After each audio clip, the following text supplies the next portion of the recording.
Judge Carter's gavel froze mid-air, his weathered hand trembling as 400 pounds of scarred grizzly bear pressed against the steel cage bars, brown eyes locked on the one-legged veteran limping toward the auction block. The courtroom had fallen silent except for the metallic groaning of reinforced steel bending under Atlas's massive weight. This wasn't supposed to happen. Chairs scraped against marble floors as spectators scrambled backward, a woman's coffee cup shattering against the wall, hot liquid spraying across legal documents that suddenly seemed meaningless.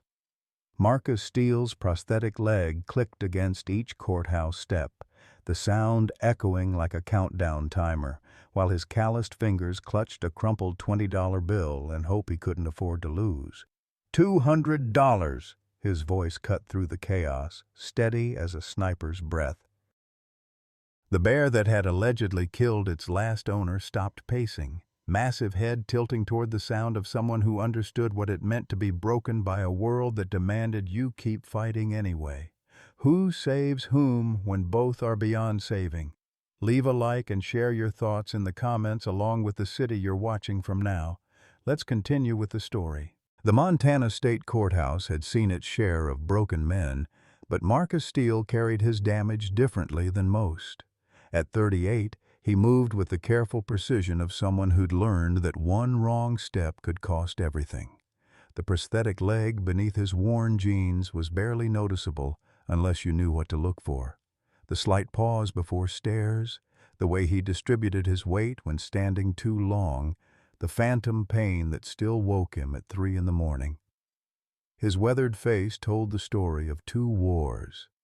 Afghanistan, where an IED had taken his leg and 3 good men, and the war at home, where survivor's guilt had taken everything else. The ranch outside Billings had been his grandfather's, then his father's, now his by default. 50 acres of Montana, stubborn enough to survive anything, including the ghosts that walked its fence lines every night. Marcus had been a Navy SEAL once, back when he believed in clean missions and coming home to Sarah's laugh and Emma's bedtime stories. That man had died in a Kandahar marketplace on a Tuesday morning when the world turned white-hot, and his squad leader's last words were lost in the ringing that still haunted his ears. The man who came home 8 months later found an empty house and 2 graves that accused him of choosing strangers over family. The bear in the cage was a different kind of casualty. Atlas, though he wouldn't have that name for another hour, was 5 years of systematic cruelty made flesh. 400 pounds of northwestern grizzly, standing nearly 8 feet when he reared up, his dark brown coat scarred with burn marks and welts that spoke of electric prods and worse. His left ear bore a notch where someone had cut away a piece, and his eyes held the hollow stare of creatures who'd learned that humans brought pain as surely as winter brought snow. The incident that brought Atlas here had happened 6 months ago at Rick Davidson Sr.'s bear wrestling exhibition, a barbaric throwback to frontier days that had operated in legal gray areas until Atlas had finally snapped. The official report stated that Davidson had been mauled to death during a routine training session, but the truth, buried in sealed court documents, painted a darker picture of years of systematic abuse that had driven a naturally peaceful creature to desperate violence. Now Atlas sat in legal limbo, another asset to be liquidated, another problem for the state to solve with euthanasia and paperwork. The veterinary examination had been clinical. Male grizzly, approximately 400 pounds, displaying severe behavioral abnormalities consistent with prolonged psychological trauma. Recommendation: immediate euthanasia due to public safety concerns. But standing in that courthouse, watching the way Atlas tracked movement without aggression, seeing the exhausted resignation in those brown eyes, Marcus recognized something the veterinary reports had missed. This wasn't a killer, this was a fellow survivor, trapped in a cage built from other people's fears and carrying scars that would never show up on any medical examination. The auction had started at dawn with the kind of bureaucratic efficiency that turns tragedy into paperwork. Judge William Carter, 62 years old and tired of seeing broken things cross his bench, had presided over dozens of asset seizures, but nothing quite like this. The grizzly bear represented the final liquidation of Rick Davidson Sr.'s Wild West entertainment empire, a business built on spectacle and sustained by cruelty that had finally collapsed under the weight of its own brutality. "Lot 47, the court clerk announced, his voice echoing off marble walls designed to intimidate. One male grizzly bear, age approximately 5 years, weight 400 pounds, seized assets from the Davidson estate. Bidding starts at $5,000. The silence that followed was deafening. Marcus watched from the back row as Atlas pressed against the reinforced steel of his transport cage, not with aggression, but with the weary resignation of someone who'd stopped expecting anything good from the world. The bear's massive head moved slowly, tracking faces in the crowd, and Marcus caught something in those brown eyes that made his chest tighten, the same hollow recognition he'd seen in his own mirror for the past 5 years. 4,000, Judge Carter called, his voice carrying less conviction. This is a valuable animal, ladies and gentlemen, trained for exhibition work. A murmur rippled through the sparse crowd. Most had come for curiosity rather than commerce. Who buys a killer bear? The few legitimate bidders were representatives from zoos and wildlife facilities, but even they seemed reluctant to engage. Everyone knew Atlas's reputation. Everyone had heard the stories. Rick Davidson Jr. sat in the front row, his jaw clenched with barely contained fury. And at 35 he carried his father's stocky build but none of his showmanship. Where Rick Sr. had been a carnival barker who could sell snake oil to a doctor, Rick Jr. was pure resentment wrapped in a cheap suit. He'd wanted to put a bullet in Atlas the day after his father's death, but lawyers and insurance companies had complicated everything. Now he watched his inheritance dwindle with each failed bid, his hands balled into fists that trembled with rage. 3,000, Judge Carter tried again, and Marcus saw something shift in the older man's expression, a flicker of doubt that suggested even he was beginning to question the wisdom of this proceeding. Dr. Sarah Martinez observed from the side gallery, her veterinary credentials having earned her a seat at this grim theater. She'd examined Atlas twice since the seizure, and both times had left her feeling hollow. The bear showed every sign of severe psychological trauma.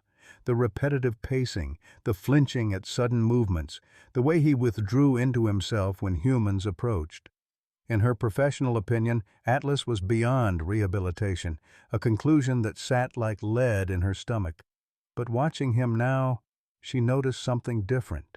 When Judge Carter's voice rose, Atlas didn't pace frantically like he had during previous examinations. Instead, he seemed to be listening, his massive head tilted slightly, ears tracking sounds with an intelligence that veterinary reports had failed to capture.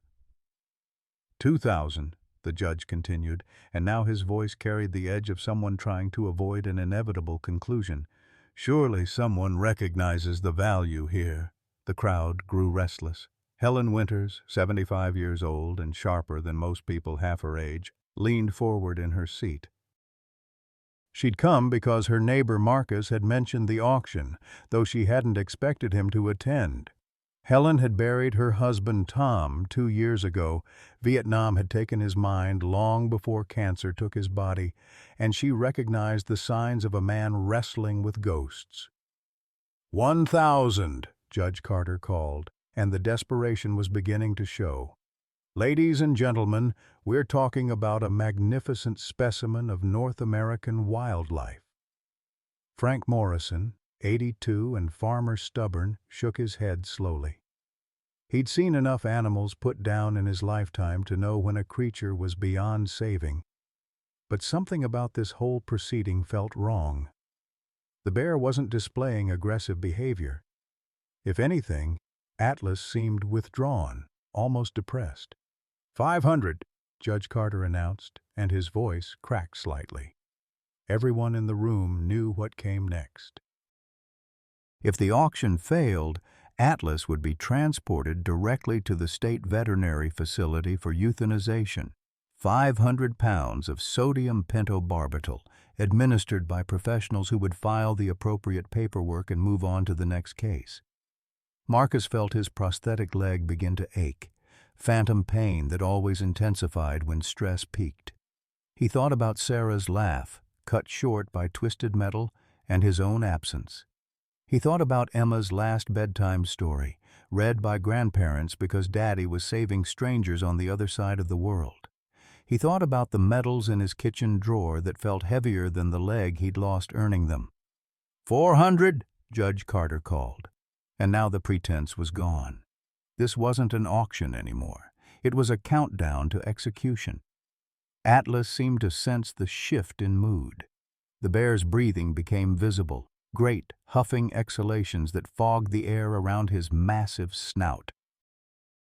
His eyes moved across the crowd more rapidly now, and Marcus would swear later that there was something almost human in that gaze, a plea that transcended species. 300, the judge said quietly. 200. Rick Jr. half rose from his seat, a vindictive smile playing across his face. In 2 minutes, the animal that had killed his father would be dead, and he could finally close this chapter of humiliation. Insurance money would cover most of the estate's debts, and he could move on with his life without the constant reminder of his father's final, spectacular failure. 100, Judge Carter whispered, and his gavel was already rising toward its final fall when Marcus Steele pushed himself to his feet. The prosthetic leg clicked against the marble floor as he limped toward the front of the courtroom, every eye following his uneven progress. Atlas stopped pacing entirely, massive head turning to track this new development with what looked like curiosity rather than fear. $200, Marcus said, his voice carrying the quiet authority of someone accustomed to making life-and-death decisions under pressure. The courtroom erupted. Rick Jr. spun in his seat, face flushing red. "You can't be serious. That animal is a killer." Judge Carter's gavel remained suspended in midair. "Mr. Steele, do you understand what you're bidding on? This animal has a documented history of violent behavior." Marcus nodded slowly, never taking his eyes off Atlas. "I understand perfectly, Your Honor. I'm bidding on a fellow veteran who's been through hell and deserves a chance to find some peace." The bear and the man stared at each other across 20 feet of courtroom marble, two damaged souls, recognizing something essential in each other. Atlas's breathing slowed, and for the first time since entering the courthouse, he settled onto his haunches, not in submission, but in something that looked almost like relief. $200, Judge Carter repeated slowly. "Going once." The silence stretched taut as a wire. "Going twice." Marcus felt his heart hammering against his ribs, counting down to either salvation or catastrophe. The gavel fell with a sound like thunder. The paperwork took 3 hours and felt like 3 lifetimes. Marcus sat in Judge Carter's chambers while lawyers shuffled through liability waivers, insurance requirements, and permits that seemed designed to discourage rather than facilitate. His prosthetic leg had begun to throb, a sure sign that stress was pushing his body beyond its comfortable limits. But he refused to show weakness now, not when Atlas's life hung in the balance of bureaucratic fine print. "Mr. Steele," Judge Carter said, removing his reading glasses and fixing Marcus with a stare that had intimidated countless defendants, "I need to be absolutely clear about what you're undertaking here. This animal has killed a human being. The state of Montana requires special permits for exotic animal ownership, a minimum of $50,000 in liability insurance, and facilities that meet strict containment standards." Marcus nodded, though the financial requirements hit him like a physical blow. His disability payments and carpentry work barely covered the ranch's expenses. 50,000 might as well have been 50 million. But something in the judge's tone suggested this wasn't entirely discouragement. It was a test. "Your Honor," Marcus said carefully, "I understand the requirements. I'm willing to meet them." Judge Carter studied him for a long moment. The older man had presided over enough cases to recognize desperation, but Marcus Steele radiated something different. A quiet determination that reminded Carter of his own son, David, before Afghanistan had broken him in ways that no VA hospital could fix. David's suicide 3 years ago had left Carter questioning everything he thought he knew about helping damaged men find their way home. "There's a 72-hour probationary period," Carter said finally.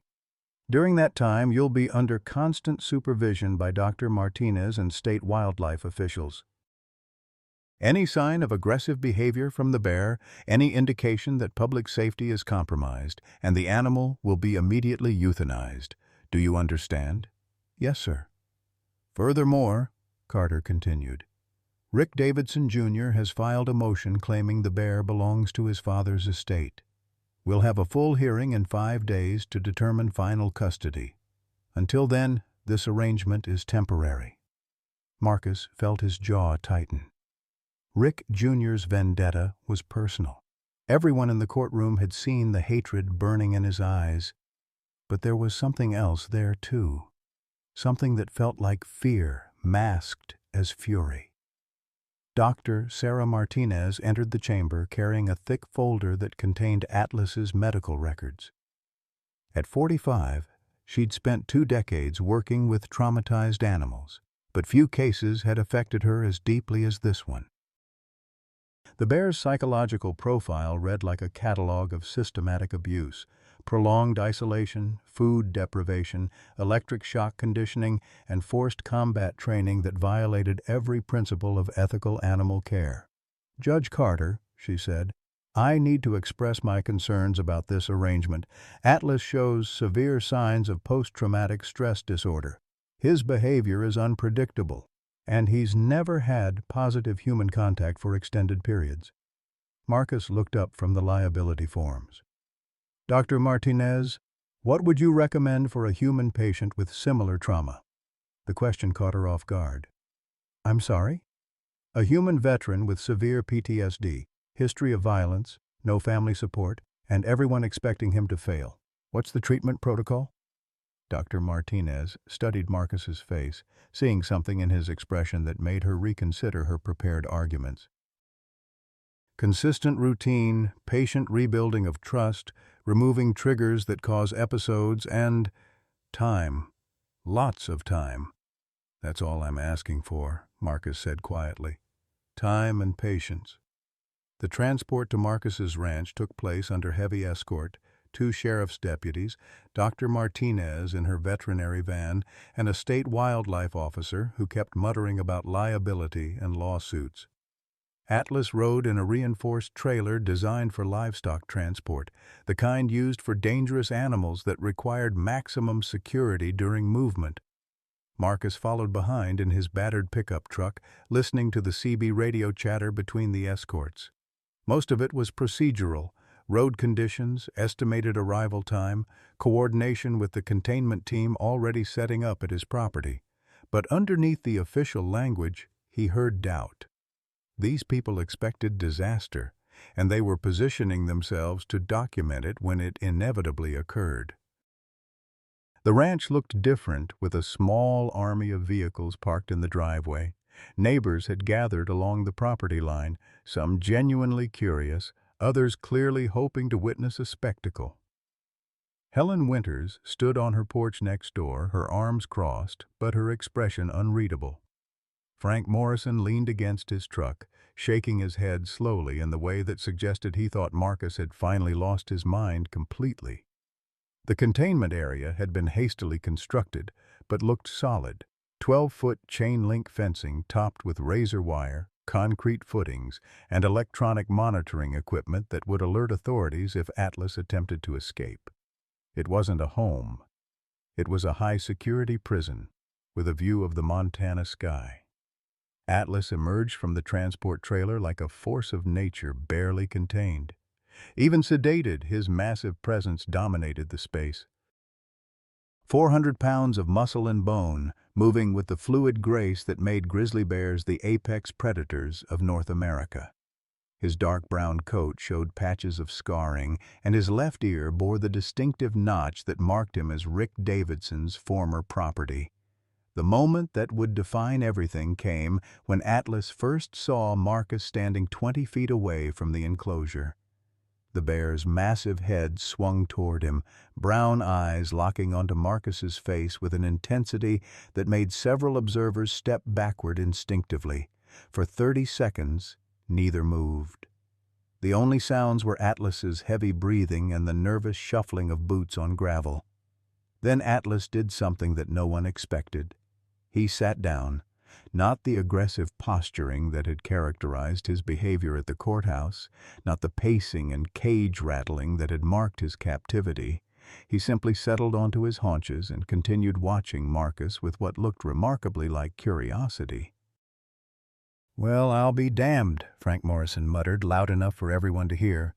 Dr. Martinez made notes on her clipboard, documenting everything for the official record. In her experience, traumatized animals typically took weeks or months to show any signs of calm behavior in new environments. Atlas's reaction suggested either a remarkable level of intelligence or a depth of exhaustion that went beyond physical fatigue. That first night, Marcus dragged a folding chair to within 10 feet of the enclosure and simply sat. He didn't try to feed Atlas, didn't attempt to establish dominance or build immediate trust. He just shared the same space, breathing the same Montana air under the same canopy of stars that had witnessed a century of his family's presence on this land. Atlas paced for the first hour, following the perimeter of his enclosure with the mechanical repetition of institutionalized behavior. But gradually, his circuits became smaller, bringing him closer to where Marcus sat in silence. By midnight, the bear had settled near the fence closest to the human, close enough that Marcus could hear his breathing, but far enough to maintain the illusion of safety. "I know what it's like," Marcus said quietly, his voice barely carrying to where Atlas lay in the darkness. "Being locked up inside your own anger. Having everyone expect you to be dangerous because of what happened to you, wondering if they're right." Atlas's breathing changed slightly, not alarmed but attentive, as if something in Marcus's tone had registered as familiar rather than threatening. "My name is Marcus Steele," he continued, speaking to the night as much as to the bear. "I used to be someone else, but that man died in Afghanistan along with better men than me. The thing is, I'm starting to think maybe that doesn't have to be the end of the story." In the darkness beyond the fence, 400 pounds of traumatized grizzly bear listened to a broken veteran share his pain with the Montana night, and something began to shift between them. Fragile as spider silk, but real as the scars they both carried. The 72-hour countdown had begun.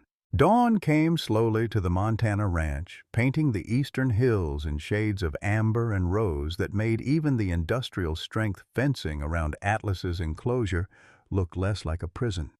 Marcus had dozed fitfully in his chair, waking every hour to check on the massive shape visible in the pre-dawn darkness. Atlas hadn't slept at all. His eyes reflected the starlight whenever Marcus looked in his direction, alert and watchful but no longer pacing. The naming ceremony happened on the 4th morning, without fanfare or witnesses. Marcus had been sitting in his usual spot, drinking coffee from a thermos and watching Atlas methodically inspect every inch of his enclosure. The bear moved with purpose rather than desperation now, mapping his territory with the thoroughness of a military reconnaissance expert. There was intelligence in those movements, a problem-solving approach that reminded Marcus of his own careful assessment of new operational environments. "You know," Marcus said, speaking into the morning quiet, "my daughter Emma used to love Greek mythology. She'd make me tell her stories about heroes and monsters, gods and mortals. Her favorite was always Atlas, the titan who carried the weight of the world on his shoulders." The bear paused in his circuit, massive head turning toward Marcus's voice. Something in his posture suggested listening rather than merely hearing. "She used to say that Atlas wasn't being punished," Marcus continued, his voice growing softer with memory. She said he was protecting everyone else from having to carry that burden, taking the weight so others could be free. Atlas approached the fence slowly, each step deliberate and unthreatening. When he reached the chain-link barrier, he settled onto his haunches just 3 feet from where Marcus sat, close enough that Marcus could see the individual hairs of his coat, the intricate patterns of scarring that mapped years of systematic abuse. "Your name is Atlas," Marcus said, the words carrying the weight of ritual and recognition, "because you've been carrying the world's pain for too long, and maybe it's time someone helped you put it down." Atlas blinked slowly, a gesture that in the bear world often signaled calm acceptance. His great head tilted slightly, and for a moment Marcus could swear he saw understanding in those brown eyes. Not the blank stare of an animal, but the recognition of one damaged soul acknowledging another. The breakthrough came gradually, measured in small victories that Dr. Martinez documented with growing amazement. Atlas began eating regularly within Marcus's presence, no longer waiting for complete solitude before approaching his food. He stopped the obsessive pacing that had characterized his behavior since captivity, instead adopting patterns that seemed almost conversational, approaching the fence when Marcus arrived, moving away when other humans appeared, but always maintaining visual contact with the man who had given him a name. By the end of the first week, Atlas was responding to Marcus's voice with subtle changes in posture and attention. Not trained behaviors, but natural communication that suggested the bear was learning to trust this particular human's intentions. When Marcus spoke, Atlas listened. When Marcus moved slowly and deliberately, Atlas remained calm. When other people approached with nervous energy or aggressive postures, Atlas retreated but never panicked. Dr. Martinez revised her initial assessment 3 times during those first weeks. This level of behavioral adaptation in a severely traumatized animal is unprecedented, she told Marcus after observing one of their morning sessions. "Well, either you have some kind of natural gift for animal communication, or Atlas is demonstrating cognitive abilities that exceed our standard models for bear intelligence." Marcus suspected it was neither gift nor intelligence, but recognition. 2 veterans learning to navigate a world that seemed designed to punish them for surviving what others hadn't. The legal battle intensified as Rick Davidson, Jr. assembled his case with the vindictive thoroughness of someone who viewed Atlas's rehabilitation as a personal affront. He hired lawyers from Billings and began documenting every aspect of Marcus's background: the PTSD diagnosis, the disability payments, the isolation that had characterized his life since returning from Afghanistan. Rick's strategy was clear: prove that Marcus was unfit to care for a dangerous animal, reclaim Atlas as a state property, and finally complete his father's unfinished business. The community response split along predictable lines. Longtime ranchers who understood the practical realities of dangerous animals sided with Rick's concerns about public safety. Veterans and their families, however, rallied behind Marcus with surprising intensity. Word spread through VA hospitals and veterans organizations across the region. A Navy SEAL was fighting for the right to save a bear that everyone else had given up on. It was the kind of story that resonated with men and women who knew what it felt like to be written off by a society that used you when convenient and discarded you when damaged. Helen Winters became an unexpected advocate, her sharp tongue and grandmother's authority carrying weight in a community that respected its elders. "That boy's been walking around like a ghost since he came home from that war," she told anyone who would listen. "First time I've seen him look alive in 5 years is when he's working with that bear. You ask me, they're healing each other." Frank Morrison, despite his initial skepticism, found himself drawn to the daily routine developing at Marcus's ranch. The old farmer had worked with animals his entire life, and he recognized something authentic in the relationship emerging between man and bear.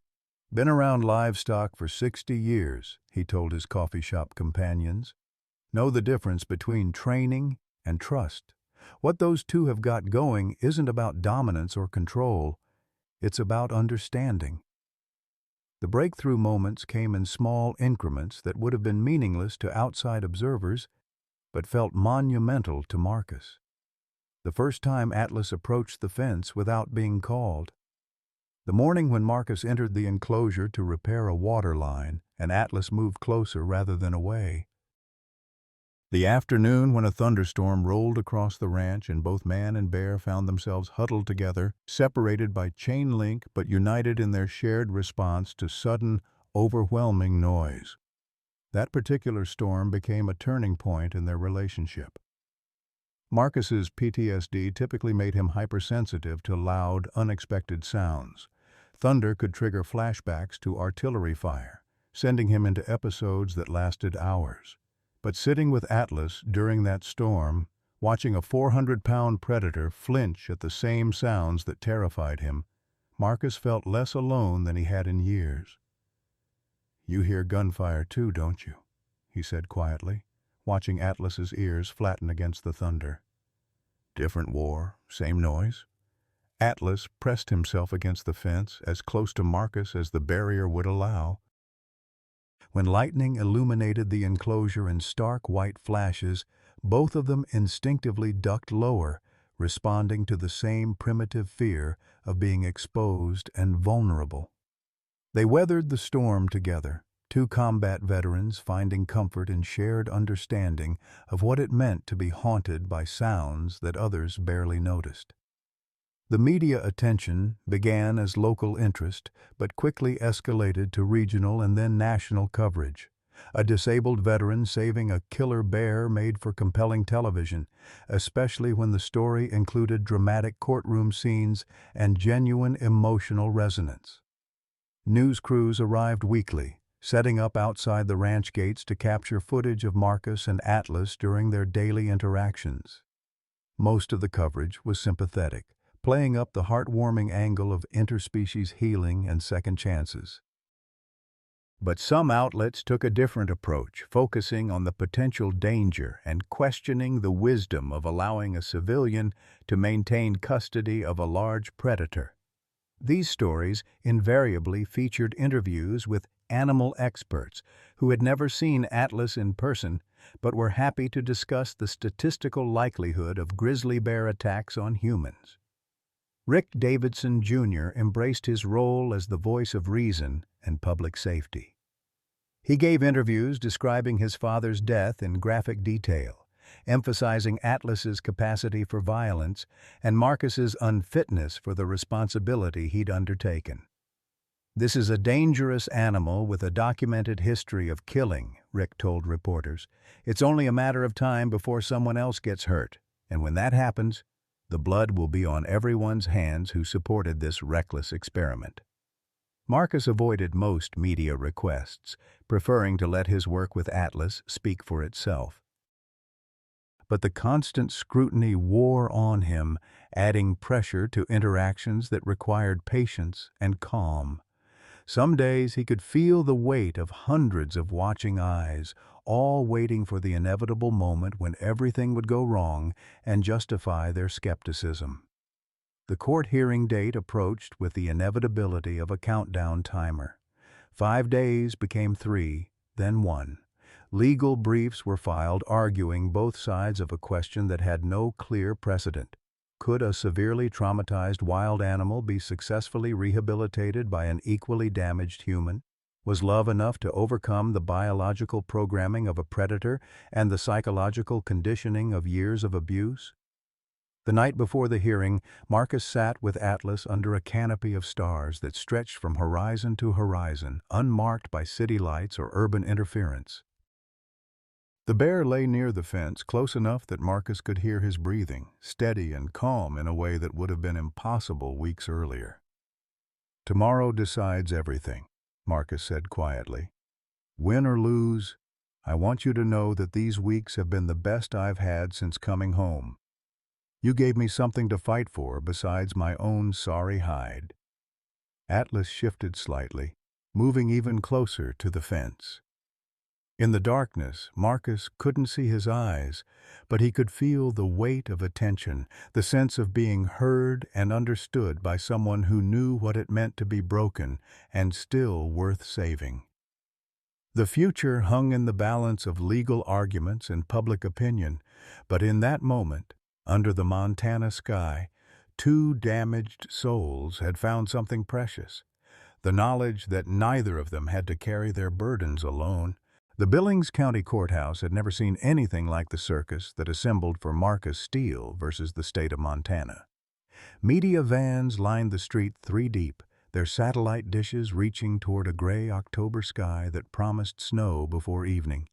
Protesters gathered on both sides of the courthouse steps, veterans holding handmade signs reading "Second Chances Save Lives," facing off against animal rights activists demanding justice for Rick Davidson Sr. Marcus arrived early, his prosthetic leg aching from a sleepless night spent rehearsing testimony he hoped he'd never have to give. Atlas had sensed the tension that morning, pacing restlessly until Marcus finally sat with him for an hour, both of them drawing calm from their established routine of shared silence. Now climbing the courthouse steps with reporters shouting questions and cameras tracking his every movement, Marcus felt the familiar weight of being scrutinized by people who had already decided his fate. Judge Carter called the packed courtroom to order with the authority of someone who had presided over 30 years of human folly and tragedy. The proceeding was technically a custody hearing to determine the final disposition of seized assets, but everyone present understood the real question being decided.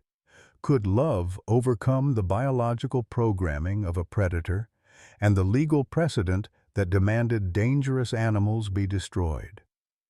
Rick Davidson Jr. sat at the plaintiff's table with 2 lawyers from a prestigious Billings firm, men who wore their expensive suits like armor and spoke in the measured tones of professionals who billed by the quarter hour. Rick himself had cleaned up for the occasion, his usual work clothes replaced by a navy suit that made him look like a younger, angrier version of his father. The resemblance was unsettling, and Marcus found himself studying Rick's face for clues to the hatred that burned so consistently in his eyes. "Your Honor," Rick's lead attorney began, "this case is fundamentally about public safety and the rule of law. The defendant has unlawfully seized a dangerous animal that belongs to my client's father's estate. This bear has killed 1 person and will kill again if not properly controlled or preferably humanely euthanized." The attorney's opening statement painted Atlas as a ticking time bomb, a 400-pound weapon programmed by years of abuse to view humans as threats or prey.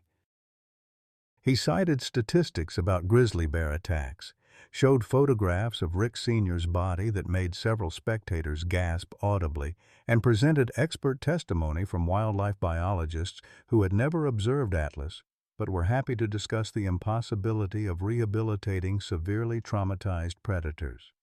Marcus's court-appointed defender was Sarah Kim, a young public defender who had drawn the case by lottery and initially viewed it as career suicide. But spending time with Marcus and Atlas had changed her perspective. She had never handled an animal custody case, but she understood trauma. Her own father was a Korean War veteran who had spent decades fighting demons that no Purple Heart could heal. "Ladies and gentlemen of the jury," Sarah began, her voice steady despite the magnitude of what she was attempting. "This case is about whether we believe in redemption or whether we accept that some damage is too great to heal. Marcus Steele and Atlas have formed a bond that transcends species because they recognize in each other the same wounds, the same struggle to survive in a world that views them as broken beyond repair." The prosecution's case was methodical and damning. They called Dr. Michael Harrison, a wildlife biologist from Montana State University, who testified that grizzly bears were apex predators with no natural fear of humans. "The defendant's emotional attachment to this animal doesn't change its fundamental nature," Harrison stated. A traumatized grizzly is even more dangerous than a wild one because its behavior is unpredictable and its responses to stress can be violently explosive. They presented veterinary records documenting Atlas's aggressive behavior during captivity, played audio recordings of his roaring during transport, and showed video footage of him charging the fence during his first days at Marcus's ranch. The cumulative effect was terrifying. Atlas appeared to be exactly what Rick Davidson claimed, a 400-pound killing machine waiting for the right trigger to explode. Dr. Martinez took the stand for the defense, her credentials as a wildlife veterinarian lending authority to testimony that bordered on the revolutionary. "In 30 years of working with traumatized animals," she said, "I have never observed the level of behavioral adaptation that Atlas has demonstrated. His responses to Mr. Steele are not based on fear or dominance but on genuine trust, something I didn't believe was possible given the extent of his psychological damage." She described Atlas's transformation in clinical detail. The cessation of repetitive stress behaviors, the development of positive human interaction patterns, the demonstrated ability to distinguish between threatening and non-threatening human approaches. "This bear has essentially taught himself to communicate with a specific human being," she concluded. That level of cognitive flexibility suggests not just intelligence but emotional sophistication that challenges our basic assumptions about animal consciousness.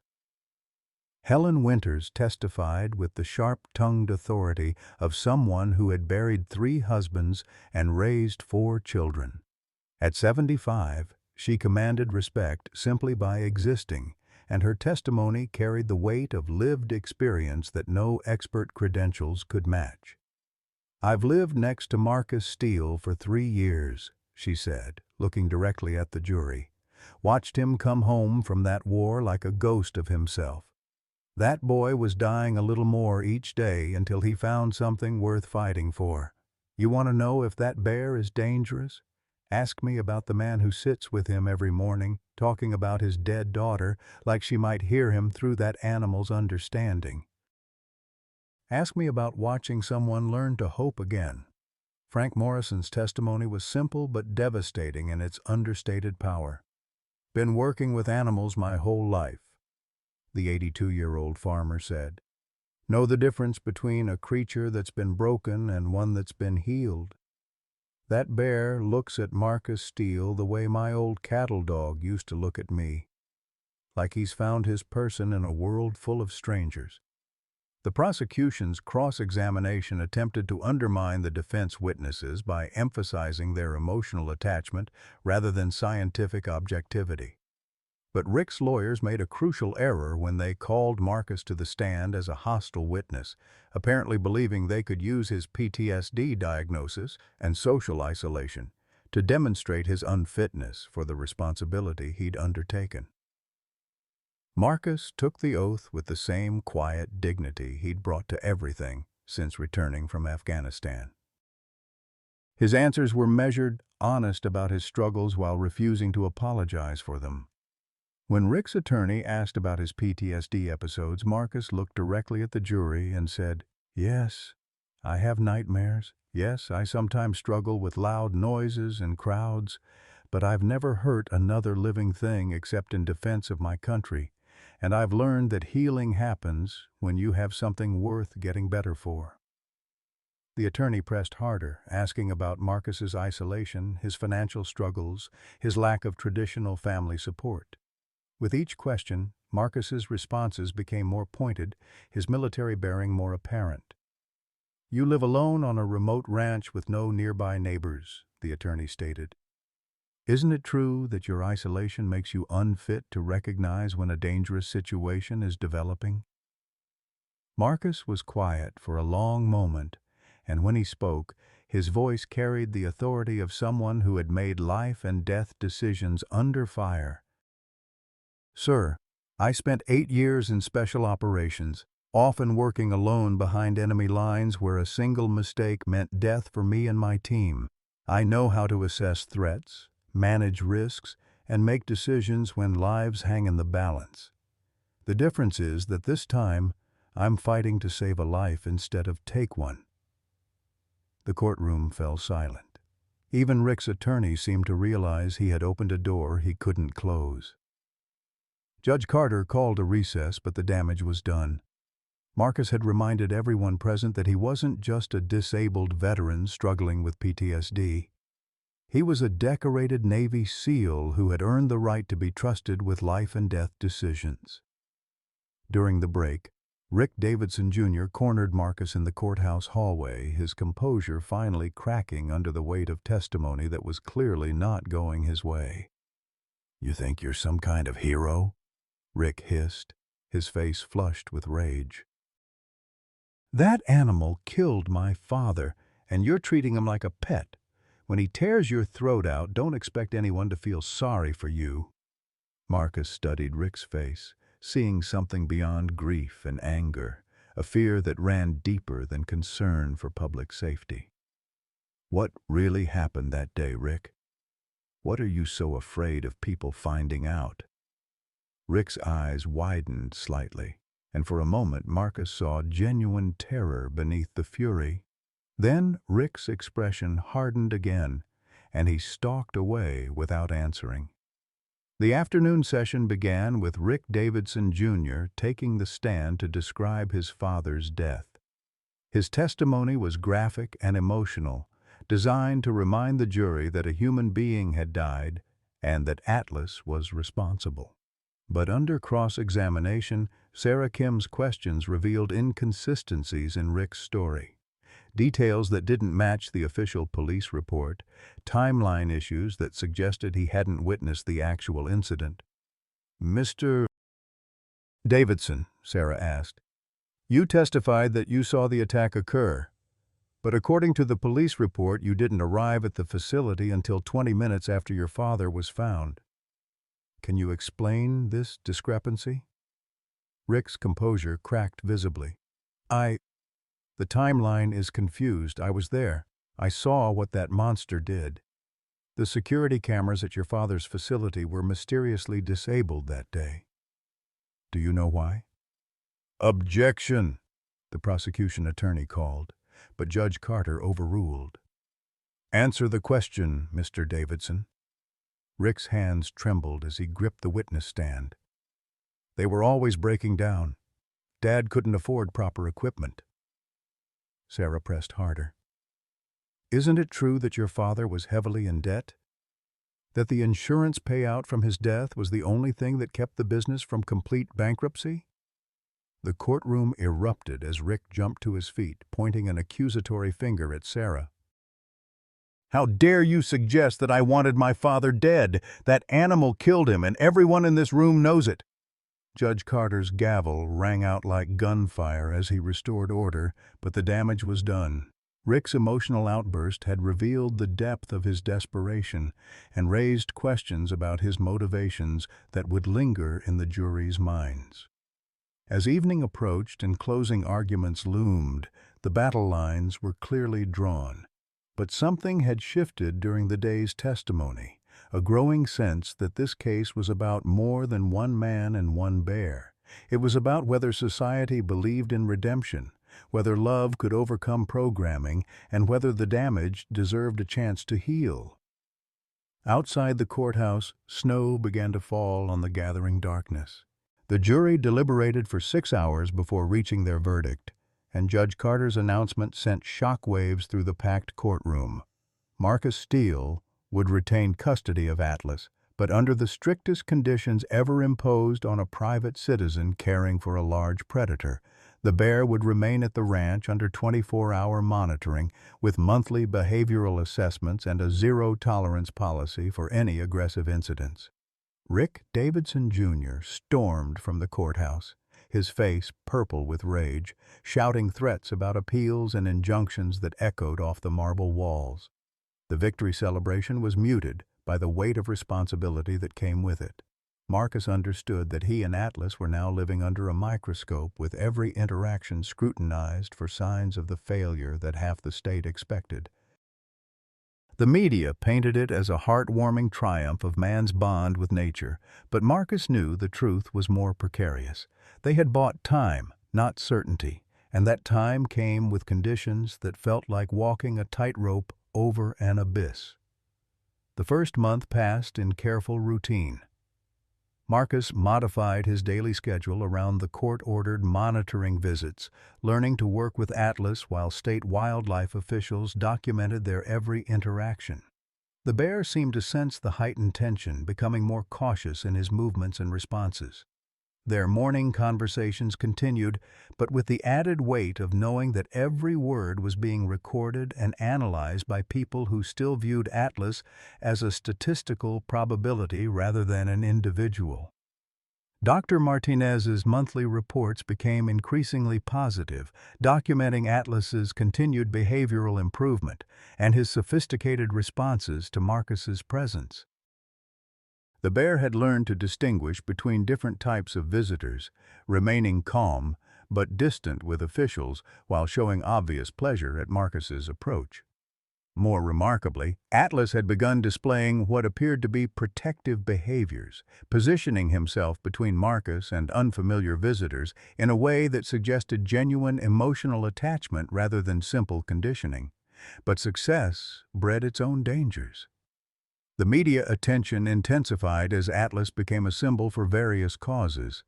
Animal rights activists claimed him as proof that wild animals could be rehabilitated, while veterans groups held him up as an example of the healing power of purpose.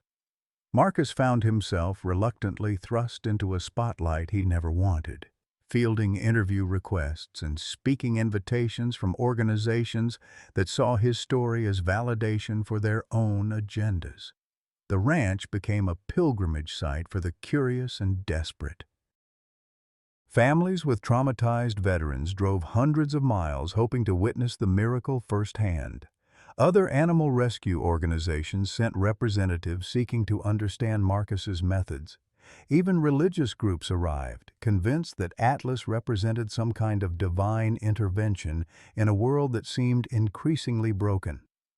Marcus tried to maintain normalcy, but the constant stream of visitors wore on both him and Atlas. The bear's stress levels rose noticeably during busy periods, and Marcus began limiting access to protect their fragile routine. This decision sparked criticism from supporters who felt entitled to witness the healing they had championed, creating new pressures that threatened the very progress they claimed to celebrate. The first serious incident occurred on a cold November morning when a group of unauthorized visitors attempted to climb the perimeter fence for a closer look at Atlas. The bear's response was immediate and terrifying, a display of aggressive posturing that reminded everyone present why grizzly bears were apex predators. Marcus managed to calm Atlas before anyone was injured, but the incident was captured on cell phone video and spread across social media within hours. Rick Davidson Jr. seized on the footage like a weapon, using it to fuel a new campaign against Marcus's custody of Atlas. He organized petition drives and town hall meetings, painting himself as a victim of judicial overreach who was fighting to protect the community from inevitable tragedy. The video played on loop during his presentations, showing Atlas's massive form rearing to his full 8-foot height, claws extended and teeth bared in a display of raw power that terrified viewers who had never seen him in his calmer moments. The pressure mounted daily. Anonymous phone calls to Marcus's ranch increased, ranging from supportive encouragement to explicit threats. Protesters began gathering at the property line, some supporting Atlas's rehabilitation, while others demanded his immediate removal. The stress of constant surveillance and public scrutiny began taking its toll on Marcus's own mental health. His PTSD symptoms intensified, sleep became elusive, and the hypervigilance that had kept him alive in Afghanistan now felt like a prison of perpetual anxiety. Atlas sensed the change in Marcus's demeanor and responded with increased agitation of his own. The bear's carefully rebuilt trust began showing cracks as the man he had learned to depend on became unpredictable in his moods and responses. Their morning conversations grew shorter and more strained, with Marcus struggling to project the calm confidence that Atlas had come to associate with safety. Dr. Martinez documented the deterioration with growing concern. Both subjects are showing signs of severe stress, she noted in her November report. The external pressures of media attention and public scrutiny are undermining the therapeutic relationship that had been developing. Immediate intervention may be necessary to prevent a complete breakdown of progress. The breaking point came during Thanksgiving week when a group of teenagers, dared by friends and emboldened by alcohol, attempted to break into Atlas's enclosure after midnight. Marcus heard the commotion and rushed outside to find 3 young men cutting through the chain-link fence while Atlas paced frantically inside his rapidly shrinking safe space. The bear's distress was palpable, huffing breaths, agitated movements, and the kind of desperate energy that preceded explosive violence. Marcus shouted warnings while calling 911, but the teenagers were too intoxicated to understand the mortal danger they had created. Atlas backed against the far fence, his massive body compressed into the smallest possible space, while strange humans invaded his territory with the aggressive confidence of predators. Everything in the bear's traumatic history told him that this violation would end in pain, and his body prepared for the fight-or-flight response that had kept him alive through years of systematic abuse. The moment stretched like a taut wire about to snap. Atlas's breathing became rapid and shallow, his eyes showing the whites that signaled extreme stress in bears. Marcus could see the animal's internal struggle, the conditioning that demanded violent response warring against the trust he had painstakingly built over months of patient interaction. One wrong move, one sudden noise, one additional stressor, and everything they had accomplished would be destroyed in the explosion of claws and teeth that would justify every prediction of inevitable failure.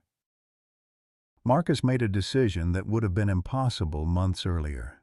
He entered the damaged enclosure, placing himself between Atlas and the teenagers with nothing but his voice and their established bond as protection. "Easy, Atlas," he said quietly, his tone carrying the same calm authority he had used to direct his SEAL team through life-threatening situations. "These kids are just scared and stupid. They're not here to hurt you." Atlas's massive head swung toward Marcus, brown eyes locking onto the man who had become his anchor in a world of chaos and confusion. The bear's breathing began to slow as Marcus continued speaking in the low, steady tones that had become their private language of trust and understanding. Gradually, impossibly, Atlas moved away from the teenagers and toward Marcus, seeking comfort rather than preparing for battle. The police arrived to find Marcus sitting calmly inside the enclosure while Atlas lay beside him, close enough to touch but displaying none of the aggressive behaviors that had characterized his earlier captivity. The teenagers were arrested for criminal trespass and destruction of property, but the damage to public perception was already done. Video footage from police body cameras showed a man alone with a massive predator in a damaged enclosure, and the optics were terrifying regardless of the actual outcome. Within 48 hours, the State Wildlife Commission announced an emergency review of Marcus's custody arrangement. Rick Davidson, Jr. appeared on every local news program, declaring the incident proof of his warnings about public safety. The carefully constructed legal framework that had allowed Atlas to remain with Marcus suddenly seemed fragile as political pressure mounted for a decisive resolution to what critics called an accident waiting to happen. Marcus knew they were running out of time and second chances. The next incident, and there would be a next incident, might not end as peacefully as this one had. The weight of carrying not just his own healing, but Atlas's future pressed down on him like the Montana sky before a storm, heavy with the promise of change that neither of them could control. The Emergency Review Board convened on a bitterly cold December morning when the Montana wind carried the promise of blizzard and the kind of bone-deep chill that made even long-time residents question their life choices. Marcus sat in the sterile conference room of the State Wildlife Commission building, surrounded by officials who had already made up their minds before hearing a single word of testimony. The teenagers' break-in had given them the excuse they needed to end what many viewed as a dangerous experiment that had gone on too long. Commissioner Janet Walsh, a stern woman in her 60s who had built her career on risk mitigation and bureaucratic caution, led the proceeding with the efficiency of someone eager to reach a predetermined conclusion. "Mr. Steele," she began, her voice carrying the formal distance of official business, "the incident of November 23rd represents a clear violation of the safety protocols established by this commission. Your animal's enclosure was breached, public safety was compromised, and you yourself entered a dangerous situation that could have resulted in multiple fatalities." Marcus started to respond, but Walsh continued without pause. "Furthermore, the ongoing media attention and public demonstrations at your property have created an untenable situation that exceeds the scope of our original custody agreement. This commission has voted to revoke your permit and transfer the animal to the Montana Wildlife Sanctuary for permanent containment." The words hit Marcus like physical blows. Permanent containment was a euphemism everyone in the room understood. Atlas would be placed in a concrete enclosure where he would live out his days as a cautionary exhibit, another broken thing put away where the public could feel safe from its potential dangers. It wasn't quite euthanization, but it was close enough to break Marcus's heart. Dr. Martinez stood up from her seat in the gallery. "Commissioner Walsh, with respect, I must protest this decision. My monthly evaluations clearly document Atlas's continued behavioral improvement. The incident in question was caused by external factors beyond Mr. Steele's control, and his handling of the situation actually demonstrates the positive relationship he has established with the animal." "Dr. Martinez," Walsh replied coolly, "your emotional investment in this case has been noted. However, this commission must prioritize public safety over individual animal welfare. The decision is final." But as the commissioners prepared to adjourn, the conference room door opened, and a young woman entered with the quiet confidence of someone who belonged wherever she chose to be. Emma Steele, now 17 years old, walked directly to where Marcus sat, her presence transforming the sterile proceeding into something personal and immediate. Marcus felt the world tilt sideways. His daughter, who he had mourned as dead for 5 years, stood before him with Sarah's eyes and his own stubborn chin, alive and real and impossible.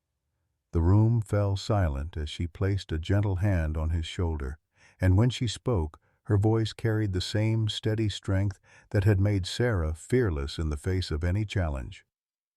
"My name is Emma Steele," she said, addressing the commissioners with the poise of someone much older than her years. "I'm Marcus Steele's daughter, and I'm here to tell you why Atlas cannot be taken away from him." The revelation sent shockwaves through the room.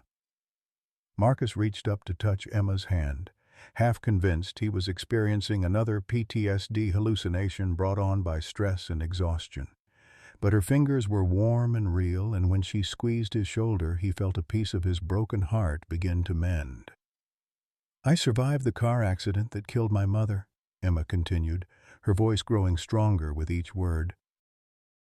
"I've spent 5 years in hospitals and foster care because my grandparents told me my father was dead. When I saw him on the news with Atlas, I knew I had to find him and tell him the truth about what really happened that night." Commissioner Walsh attempted to regain control of the proceeding. "Miss Steele, while we sympathize with your personal situation, this hearing concerns public safety matters This hearing concerns my father's life," Emma interrupted, displaying the same unwillingness to be silenced that had characterized Sarah's approach to any injustice. For 5 years I watched him on news reports, seeing him get smaller and sadder with each story about the war hero who lost everything. But when I saw him with Atlas, I saw my real father again, the man who used to tell me bedtime stories about heroes who never gave up on the people they loved. She turned to face Marcus directly, tears streaming down her face. "Daddy, I'm so sorry I couldn't find you sooner. Grandma and Grandpa said you blamed me for Mommy's death, that you never wanted to see me again. They said it was better if I believed you died too." Marcus stood slowly, his prosthetic leg trembling as he pulled his daughter into his arms for the first time in 5 years. The embrace was awkward at first, two people relearning how to fit together after being broken apart by grief and lies, but it felt like coming home to a place he had forgotten existed. "I never blamed you," he whispered into her hair. "I blamed myself for not being there to protect you both. I've thought about you every single day since that night." Dr. Martinez seized the moment to present evidence she had been gathering for months. "Commissioners, I believe there are aspects of this case that require immediate investigation." Emma Steele's survival and the circumstances that kept her separated from her father raise serious questions about the information we've been operating on. She opened a thick folder containing documents that would change everything. Medical records from the night of the accident, custody papers signed by grandparents who had been granted emergency guardianship, and most damaging of all, recorded phone conversations between Emma's grandparents and military casualty officers that revealed a deliberate campaign to convince a traumatized child that her father had died in Afghanistan. Emma's maternal grandparents, the Hendersons, believed that Marcus's PTSD made him unfit to raise their granddaughter, Dr. Martinez explained.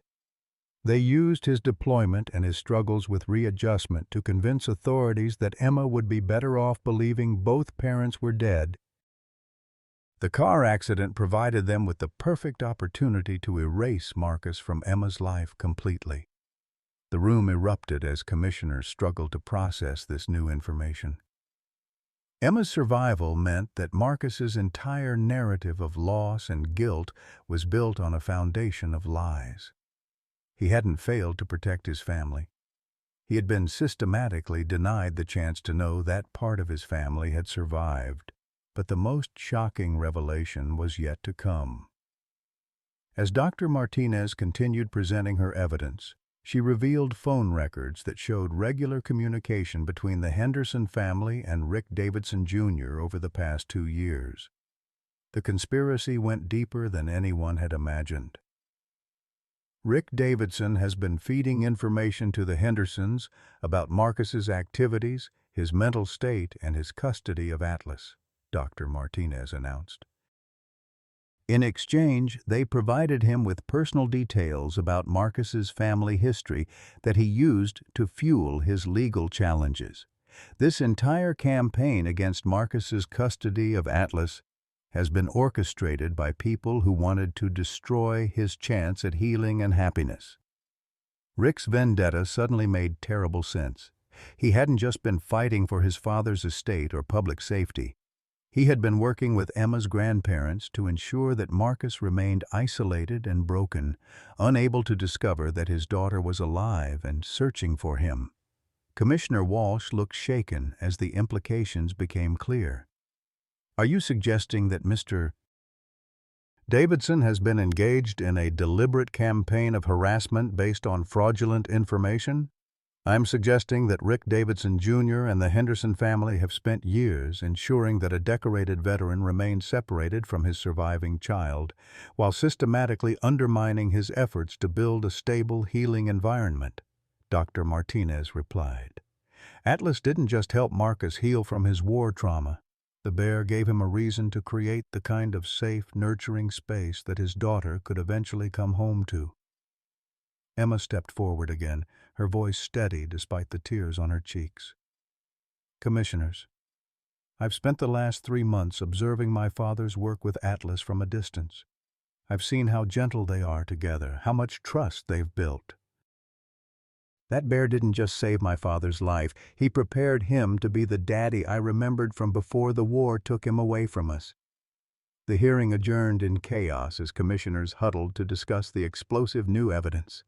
Marcus and Emma sat together in the empty conference room, trying to compress 5 years of separation into a few precious hours of reunion. She told him about the hospitals and foster families, about never giving up hope that he was alive somewhere, about seeing his face on the news and knowing instantly that the grandparents who claimed to love her had stolen her father away.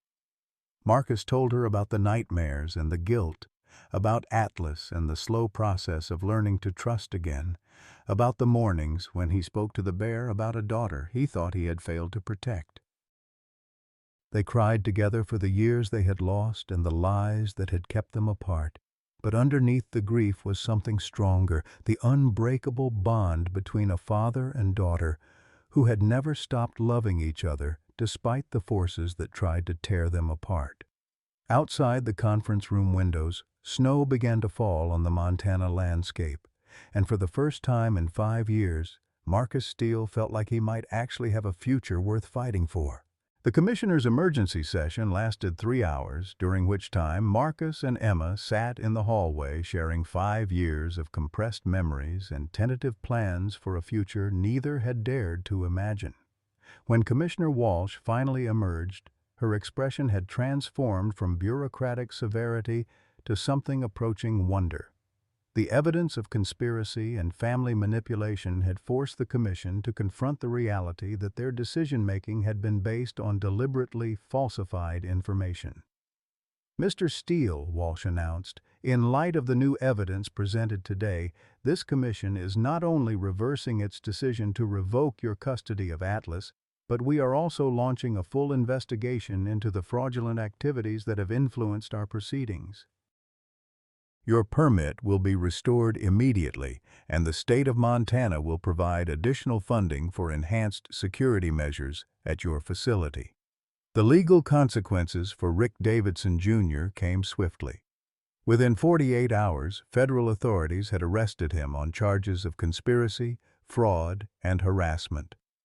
The Henderson family faced their own legal reckoning as Emma's testimony revealed years of psychological manipulation designed to keep a traumatized child separated from her surviving parent. The web of lies that had shaped Marcus's grief unraveled completely, replaced by a truth that was both devastating and healing. Emma's integration into Marcus's life happened gradually, with the careful patience that had characterized his work with Atlas. She moved into her childhood bedroom, which Marcus had preserved exactly as she had left it 5 years earlier, and began the delicate process of rebuilding a relationship with a father who had been frozen in time by grief and guilt. The bear became an unexpected bridge between them. Emma showed no fear of Atlas, approaching the massive animal with the same quiet confidence that had drawn him to Marcus. "He's beautiful," she said during her first morning at the ranch, watching Atlas move through his daily routine with the dignified grace of a creature who had learned to trust again. "I can see why you two found each other." Atlas seemed to sense Emma's importance to Marcus, accepting her presence with the same gentle awareness he had shown during the most successful phases of his rehabilitation. The bear that had once been considered irredeemably dangerous now served as a living testament to the power of patience, love, and second chances, values that had reunited a family and exposed the lies that had kept them apart. Dr. Martinez documented the remarkable dynamic developing between Marcus, Emma, and Atlas with growing amazement. "What we're observing challenges every assumption about trauma recovery," she noted in her reports. "The bear has become a catalyst for healing that extends far beyond his own rehabilitation. He's teaching us that love and loyalty aren't limited by species, and that sometimes the most profound healing happens when broken souls find each other." The ranch transformed into something neither Marcus nor Emma had expected, a symbol of hope that attracted visitors from across the country. Veterans brought their families to witness proof that healing was possible. Animal rights advocates pointed to Atlas as evidence that rehabilitation could succeed where punishment failed. The media, which had once sensationalized the story as a dangerous experiment, now celebrated it as a miracle of interspecies bonding and family reunion. Helen Winters, now a surrogate grandmother to Emma, summed up the transformation with characteristic directness. That bear saved Marcus. Marcus saved that bear, and together they built something beautiful enough to bring that little girl home.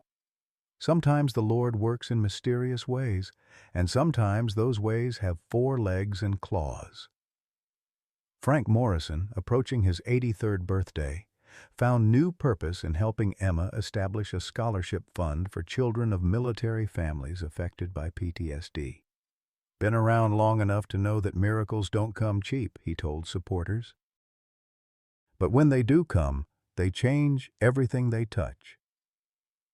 On Christmas morning, as snow blanketed the Montana landscape in pristine white, Marcus and Emma sat together watching Atlas enjoy a special holiday meal of fresh salmon and honey. The bear that had once been scheduled for euthanization now served as the centerpiece of a family that had been rebuilt from broken pieces and sustained by love that refused to accept defeat. "You know what I'm most grateful for?" Emma asked, leaning against her father's shoulder as they watched Atlas contentedly demolish his Christmas feast. "What's that, sweetheart?" "That you never gave up believing in second chances. Even when everyone said Atlas was too dangerous to save, even when you thought I was gone forever, you kept believing that love could fix what seemed broken beyond repair." Marcus wrapped his arm around his daughter and felt the last pieces of his shattered heart click back into place. "Sometimes," he said quietly, "the best things in life come disguised as the scariest things we could imagine. Atlas taught me that monsters can become family, and you taught me that miracles sometimes take years to unfold."